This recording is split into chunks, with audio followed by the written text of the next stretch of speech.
আপনার কি কোনো পুরনো জিমেল আইডি আছে যার পাসওয়ার্ড আপনি ভুলে গেছেন আর ভাবছেন আবার কিভাবে লগ ইন করবেন? তাহলে এই ভিডিওটা স্কিপ করবেন না, কারণ আজ আমি দেখাবো নিজের কোনো ফোনে সেভ করে থাকা জিমেল পাসওয়ার্ড কিভাবে খুঁজবেন।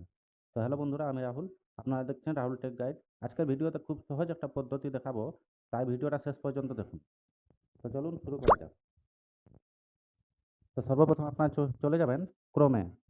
এখানে ক্রোমে ক্রোমে ক্লিক করুন আপনারা। আর ক্রোমে আসার পর আপনারা চলে যাবেন এখানে সেটিং অপশনে। দেখুন এই এরোটাতে ক্লিক করবেন আর একদম নিচের দিকে স্ক্রল করবেন। এখানে দেখুন একটা সেটিং বলে অপশন আছে, সেটিংটাতে ক্লিক করুন। আর এখানে দেখুন গুগল পাসওয়ার্ড ম্যানেজারে ক্লিক করুন। গুগল পাসওয়ার্ডে ক্লিক করার পর এখানে দেখুন google.com লেখা আছে, এখানে আপনারা ক্লিক করুন। এখানে ক্লিক করার পর দেখুন যতগুলো আপনার ইমেল আছে সবগুলো চলে আসবে। যেগুলো লগইন আছে অথবা পুরনো ইমেল, আপনার সবগুলো এখানে দেখতে পাবেন। তো আমি এখানে চলুন দেখিয়ে দিই আপনাদের পাসওয়ার্ডগুলো। আমি একটা পাসওয়ার্ড আপনাদের দেখিয়ে দিচ্ছি। এখানে দেখুন পাসওয়ার্ডগুলো আপনারা নিজে চেক করে নিতে পারবেন, আমি হাইড করে রেখেছি।